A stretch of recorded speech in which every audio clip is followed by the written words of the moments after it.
Assalamualaikum warahmatullahi wabarakatuh, sahabat Bangsa di orang Anda yang saat ini masih stay bersama 104 FM. Sesi pertama tadi sudah kita lewati dalam program talk show untuk hari ini, Jaksa Menyapa, yang tadi mengetengahkan tema tentang upaya pemberantasan judi online. Dan untuk sekarang ini, di hari ini tentu bertepatan dengan formasi waktu pukul 11.25 untuk tanggal 19 Agustus 2024, kami akan terus melanjutkan Jaksa Menyapa. Untuk kali ini kami akan coba beralih ke tema yang berbeda dengan sesi yang pertama. Untuk sesi yang kedua ini kita akan mencoba tentang tema optimalisasi pengawasan dana desa. Ya, sahabat pemirsa, untuk kesempatan siang hari ini saya akan mencoba untuk mengajak Anda untuk membahas optimalisasi pengawasan dana desa ini bersama Bapak Maulijar SHISHMH selaku Kasih Intelijen Kajari Aceh Besar. Alhamdulillah untuk saat sekarang ini sudah ada bersama saya Bapak Maulijar. Coba kita sapa dulu untuk kesempatan siang hari ini. Baik, Assalamualaikum Pak Maulijar. Waalaikumsalam warahmatullahi wabarakatuh. Salam sehat untuk semuanya. Iya, salam sehat semua. Baik, oke. Pak Maulijar, hari ini kita akan mencoba untuk mengangkat tema dengan optimalisasi pengawasan dana desa. Betul Pak ya? Benar sekali. Iya, Bapak ini sebelum kita banyak dan jauh membahas tentang upaya bagaimana untuk mengoptimalkan pengawasan dana desa ini, kita barangkali membuka dulu sekedar untuk warming up. Baik. Oke, Pak Maulijar, sebenarnya kalau kita mempelajari bahwa banyak sekarang ini yang namanya dasar-dasar hukum regulasi yang mengatur tentang pemanfaatan dana desa udah banyak banget gitu Pak ya. Benar sekali. Namun demikian di lapangan tetap terjadi ketimpangan gitu ya.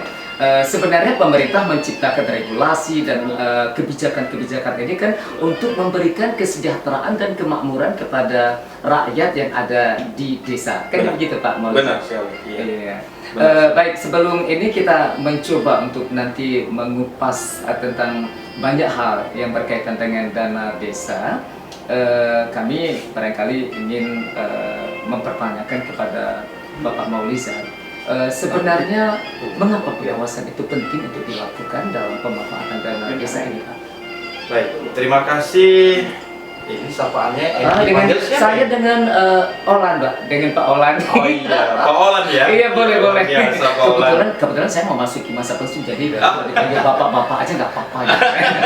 Baik. Oke Pak Olan. Baik, Pak Olan ya, host yang luar biasa pada hari ini. Oke. Pertama sekali kami mengucapkan terima kasih Iya. ya dari teman-teman Panglima, sahabat Panglima ya, yang telah kami diperkenankan untuk saling berbagi di sini. Oke, memang wadah yang namanya wadah media radio ini memang untuk menunjang program pembangunan untuk kesejahteraan masyarakat. Jadi siapa aja berhak dong untuk kita bersosialisasi di radio gitu loh Pak. Benar sekali, luar biasa. Baik ya, sahabat Panglima ya.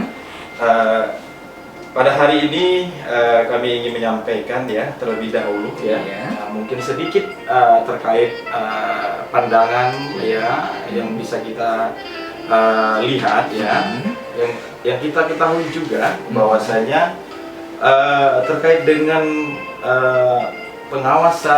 pengawalan terhadap dana desa yang begitu luar biasa yang telah digelontorkan oleh pemerintah pusat ya, bagi provinsi, kabupaten, kota yang ada di Indonesia. Betul. Nah, beranjak dari situ ya, kita juga diatur di dalam regulasi Undang-Undang Nomor 6 Tahun 2014 tentang desa. Betul. Ini merupakan induk ataupun wadah ya regulasi hukum yang harus kita pahami.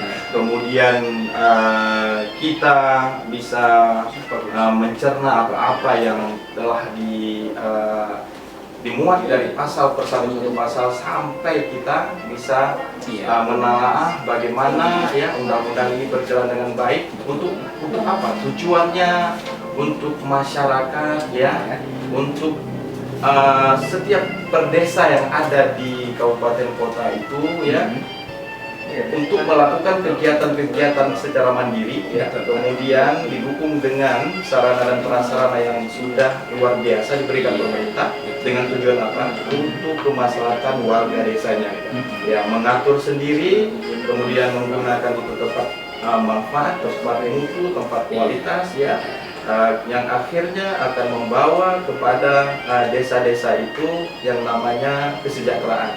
Ya. Sedikit lagi ingin kami sampaikan terkait dengan dana desa ini, kita harus pahami juga bahwasanya ada yang namanya orang-orang yang melaksanakan kegiatan. Yang inilah yang tujuan kami ya, pada saat dilaksanakan kegiatan-kegiatan ini tidak keluar dari koridor hukum. Nah, itulah perlunya pengawasan, kemudian pengawalan, yang kemudian kami juga sudah diwanti-wanti oleh pimpinan kami ya, untuk melaksanakan kegiatan pendampingan ataupun nanti walpam desa ini bisa kami lakukan dengan baik. Kami juga ada program yang namanya kami sampaikan di sini, ada namanya program Garda Jaga Desa. Nah, ini penting bagi kami. Kami akan mengambil 1-2 desa yang ada di Kabupaten Aceh Besar, yang posisinya ini akan kami lakukan pengawalan dari mana mereka bisa memberikan effort ya kepada masyarakatnya di dalam pengelolaan dana desa. Nah, awalnya dari mana? Dari yang namanya RAPBD.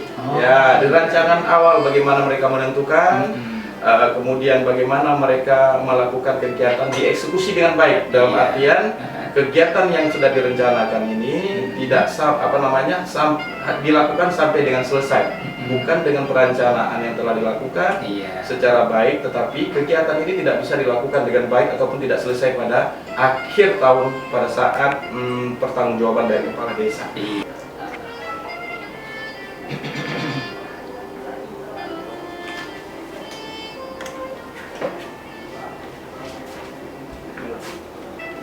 Ya, Sobat Panglima, satu selingan yang cukup menarik tadi sudah kami coba persembahkan untuk Anda bersama Alan Walker untuk hari ini. Kiranya memberikan inspirasi baru dan lebih mendengarkan Anda dalam mengikuti program acara Jaksa Menyapa hari ini yang kami coba bandrol untuk Anda dalam format talk show untuk hari ini. Dan seperti yang sudah kami sampaikan tadi, untuk sesi yang kedua ini kami bahas tentang optimalisasi pengawasan dana desa. Yang menjadi narasumbernya untuk hari ini adalah langsung kami menghadirkan Bapak Maulidzat SHI SHMH selaku Kasih Intelijen Kajari Aceh Besar. Baik, Pak Maulidzat, kita berlanjut lagi dengan obrolan kita untuk hari ini. Ini kan sebenarnya kalau di desa itu kan banyak kemungkinan yang akan dilakukan sehingga perlu untuk dicegah agar hal ini tidak terjadi, karena ini mengacu kepada yang namanya korupsi di desa. Nah, sebenarnya yang sangat-sangat menjadi kekhawatiran dari pihak pengawas untuk terjadinya ketimpangan itu sebenarnya apa sih yang dikhawatirkan gitu loh, Pak? Oke. Baik, terima kasih. Baik, saya lanjutkan ya, sahabat Panglima. Baik, sebelum kita mengenali bentuk-bentuk korupsi pada pemerintahan desa,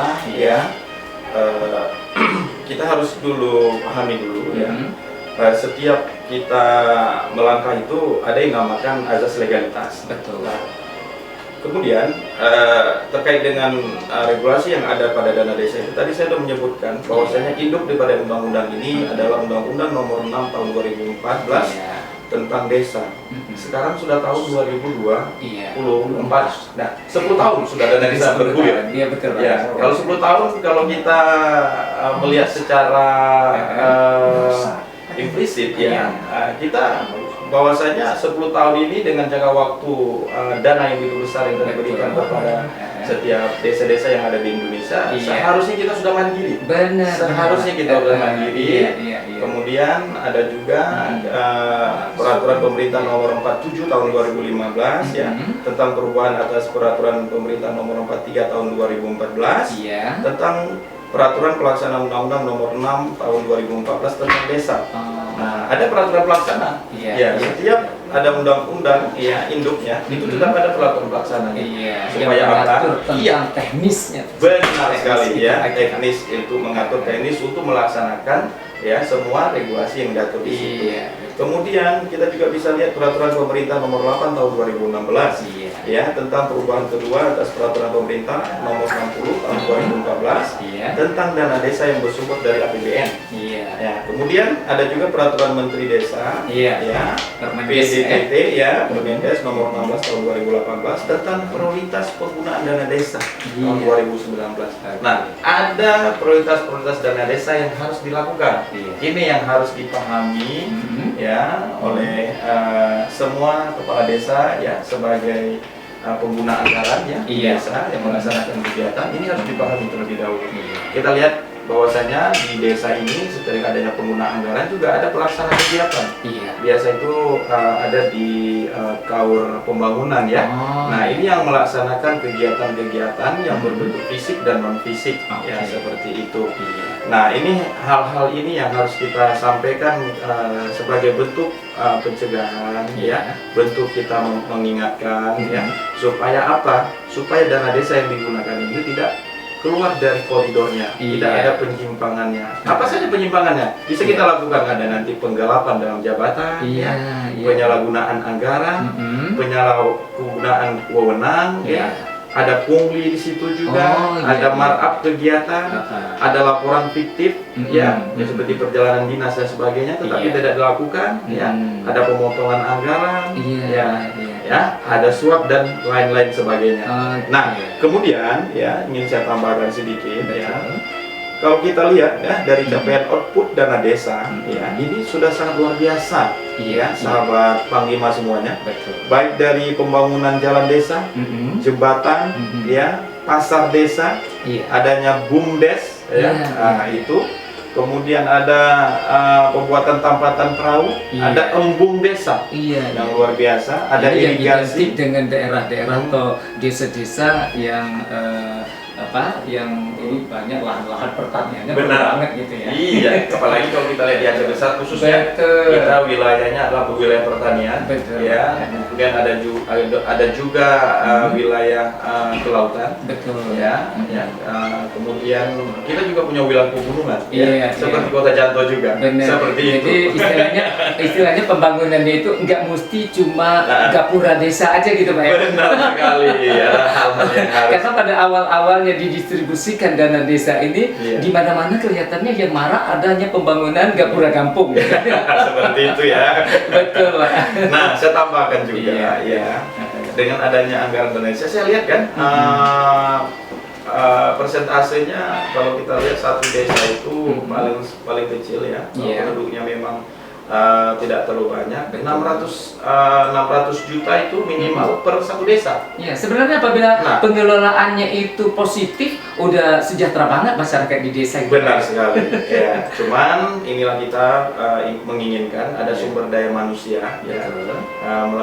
melalui sosialisasi kegiatan-kegiatan di desa. Saya rasa untuk sosialisasi kepala desa itu sudah dilakukan oleh setiap stakeholder. Seperti apa? Dari Kementerian Desa juga ada, kemudian ada juga terkait dengan pertanggungjawaban anggaran juga ada dari Kementerian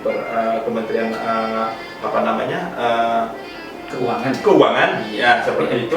PMK sudah diatur semuanya, tinggal dijalankan saja. Nah, sekarang kemauan ada nggak dari setiap pemangku jabatan kepala desa untuk melakukan kegiatan ini? Tidak tertutup kemungkinan seperti yang saya sampaikan tadi setiap skala prioritas terkait dengan undang-undang secara komplit terkait apa-apa yang dilakukan itu pada saat mereka membentuk sebuah BUMDes itu dengan baik, harus ada perencanaan yang matang.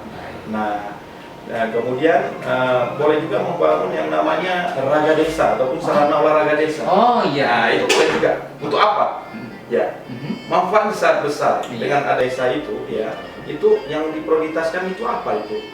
Yang harus kita lihat, ya. Saya sampaikan kepada pendengar apa nama sekalian, ya, pada pagi hari ini menjelang siang, itu ada yang namanya produk unggulan kawasan perdesaan.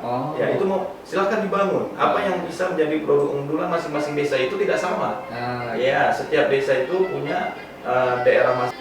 Baik, kita coba terima dulu yang sudah masuk untuk hari ini. Halo, assalamualaikum. Waalaikumsalam warahmatullahi wabarakatuh. Dengan Bapak siapa nih, Pak? Bapak Ahlan Indrapuri, ya. Oke, Pak Ahlan Indrapuri, substansi permasalahan. Tapi berurusan dengan hukum itu untuk lebih baik. Dengan apa? Dengan adanya ya edukasi ke desa itu supaya lebih membuka cakrawala hukumnya. Nah, terkadang komunikasi kita bisa lebih berkembang lagi terkait dengan pengawasan dana desa untuk hari ini dalam rangkaian Jaksa Menyapa, ya.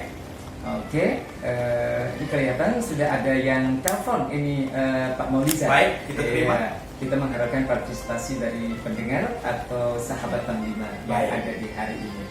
Baik, kita coba terima dulu yang sudah masuk untuk hari ini. Halo, assalamualaikum. Waalaikumsalam warahmatullahi wabarakatuh. Dengan Bapak siapa nih, Pak? Dengan Bapak Ahlan di Indrapuri, Pak, ya. Oke, Pak. Boleh langsung saja dengan Bapak Maulizar, ya.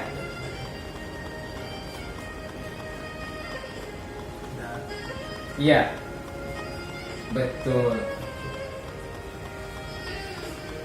Betul.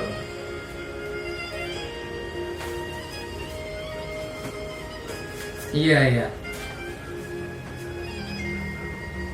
Oke.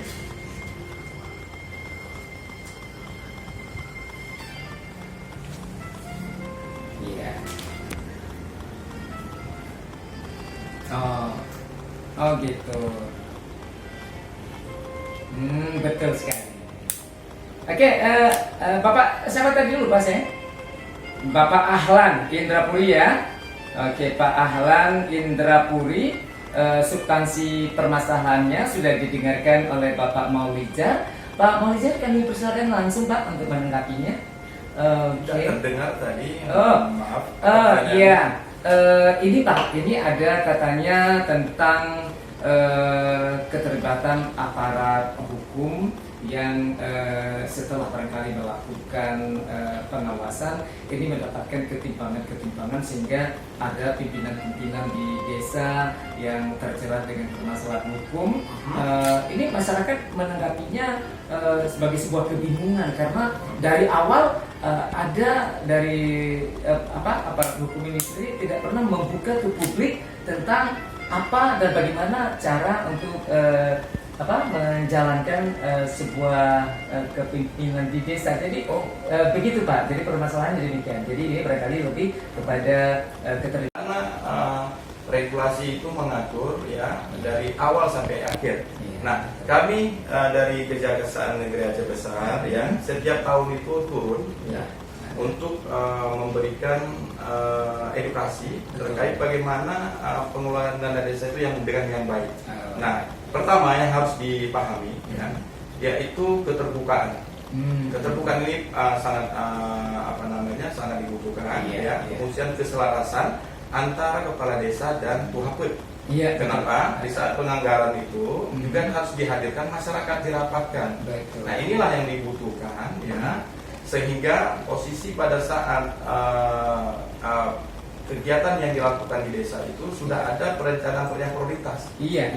Dan tidak boleh. Karena perencanaan ini juga, Pak, dimulai dari dusun, dari desa. Benar sekali. Itu kayak secara bertahap gitu, Pak, ya. Iya, jadi di situ ada yang namanya kepala dusun ya, yang membawahi beberapa kakak. Betul. Ya. Mereka akan mengusulkan, misal ya ada sering terjadi kebanjiran.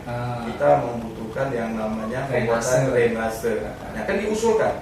Dan di dusun yang lain begitu juga yang lain. sesuai dengan anggaran yang ada, dirapatkan di kantor desa ataupun menasa, ya, diundang semua masyarakat, ya, secara keterbukaan. Ini yang diregulasi, ini yang diciptakan. Betul. Nah, tetapi kita lihat di lapangan, ini tidak dijalankan. Nah, ada miskomunikasi antara kepala desa dengan Buhapun, miskomunikasi dengan ketua pemuda, miskomunikasi dengan kawan-kawan. Ini kan tidak akan berjalan dengan baik. Betul, Pak. Nah, jadi pemahaman ini ya yang harus dipahami oleh semua ya rangkaian-rangkaian yang ada di dalam pemegang kekuasaannya ada di desa. Dalam ini adalah kepala desa. Kepala desa harus bisa memanage ini semua. Ya, saya rasa tidak semua desa yang tidak menjalankan dengan baik. Ada desa yang menjalankan dengan baik. Semuanya hadir, semuanya ada. Kemudian perencanaan dibuat dengan baik. Ya, kebutuhan desa itu yang disampaikan oleh masyarakat itu yang dilakukan. Nah, sehingga apa yang diinginkan? Yang diinginkan bahwa kegiatan ini berjalan dengan baik dan bisa dipertanggungjawabkan. Tepat sasaran, kita bisa sampaikan, tepat mutu, tepat manfaat. Nah, ini yang harus dilakukan sebenarnya kalau kita melihat dari regulasi. Saya berbicara regulasi kenapa? Karena di regulasi sudah diatur dengan sedemikian rupa, ya, tinggal kita melaksanakan saja. Insya Allah kalau kita melakukan sesuai regulasi yang ada, maka kegiatan-kegiatan di desa itu pasti dilakukan dengan baik dan tidak akan adanya laporan-laporan dari masyarakat terkait dengan penggunaan dana desa ini. Nah, seperti itu. Oke, demikian untuk Pak Ahlan. Semoga apa yang sudah disampaikan tadi oleh Bapak Maulijar semoga bisa disimpulkan dengan baik dan dipahami secara bijaksana. Seperti yang sudah disampaikan tadi oleh Pak Maulijar. Jadi rencana pembangunan yang ada di desa ini sebenarnya harus dimulai dari awal secara bertahap, sehingga pada ujung-ujungnya nanti apa yang dibicarakan, apa yang ingin dilaksanakan di desa itu benar-benar tepat mutu, tepat sasaran, sehingga mengacu kepada kesejahteraan masyarakat itu sendiri. Baik, masih ada barangkali yang ingin berpartisipasi, silakan kami tunggu untuk siang hari ini melalui 0813 7171 Kami coba nantikan. Bila tidak ada, kami akan coba selingi kembali dengan satu nomor lagi untuk berikut ini. Sebelum kita nanti akan melanjutkan pembicaraan yang lebih menarik lagi terkait dengan pengawasan dana desa, ya. Baik sahabat penghimat dimanapun Anda, kami menyampaikan selamat siang untuk semua-semuanya. Anda boleh mempersiapkan pertanyaan yang ingin Anda sampaikan kepada kami setelah kita menghadirkan Change Walker ini yang kali berikut ini. Untuk Anda, saya sudah siapkan ada takeaway untuk Anda yang cukup menarik banget untuk dinikmati. Oke. Bersama Change Walker untuk siang hari ini. Tentu suasana Anda sudah semakin lebih baik dan juga lebih menyatu bersama Panglima 104 FM. Baik sahabat Panglima, untuk berikut ini kita akan kembali berlanjut dengan rangkaian acara talk show dalam rangka Jaksa Menyapa untuk hari ini. Dan untuk saat sekarang ini kami bersama Bapak Maulijar SHI SHMH selaku Kasih Intelijen Kajari Aceh Besar. Barangkali ada di antara Anda yang pengen mempertajam lagi komunikasi kita untuk hari ini, boleh Anda telepon di 0813 7171 Baik, Pak Maulijar. Untuk ini barangkali kita udah pada sesi penutup dalam obrolan kita bersama Panglima ini. Kami ingin tahu lebih lanjut tentang tanggung jawab kepala desa menurut koridor yang diatur dalam regulasi yang ada ini. Barangkali demikian ya. Oke, silakan Pak Maulijar. Terima kasih ya, host kita yang sangat luar biasa. Iya. Pak Maulijar, kita lihat kan ada yang masuk nelfon nih. Kita coba angkat dulu ya. Boleh. Ada yang pengen tanya-tanya sebelum kita bahas tentang tanggung jawab kepala desa. Gitu. Oke, baiklah kita coba angkat dulu yang berikut ini. Halo, assalamualaikum. Oke.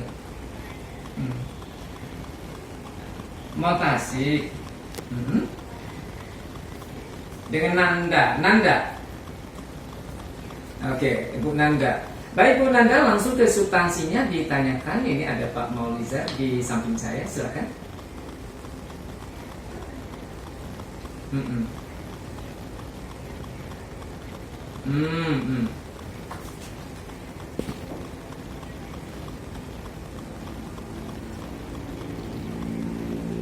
Betul.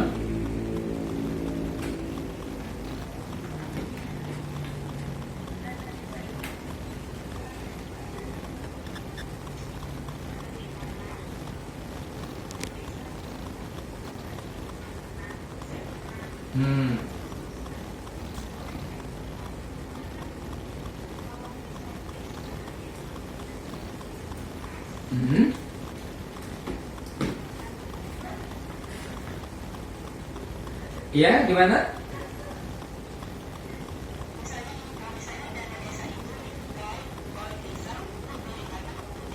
Iya.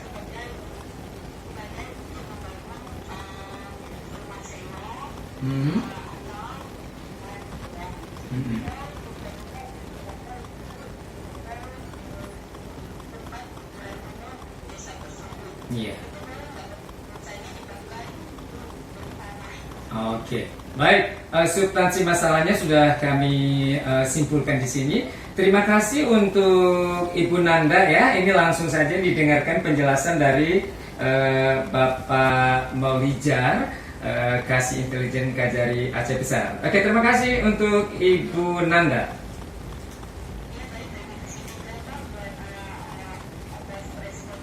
Iya.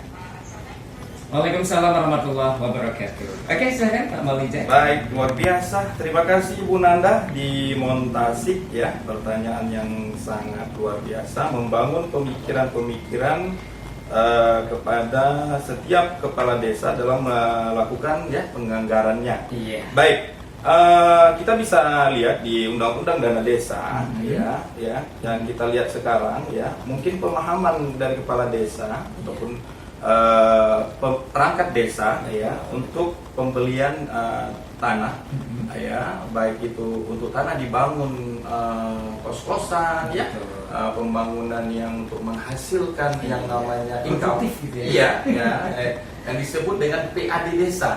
Nah, kalau di undang-undang kita, karena kita ini punya khusus namanya PAG, pendapatan asli kampung.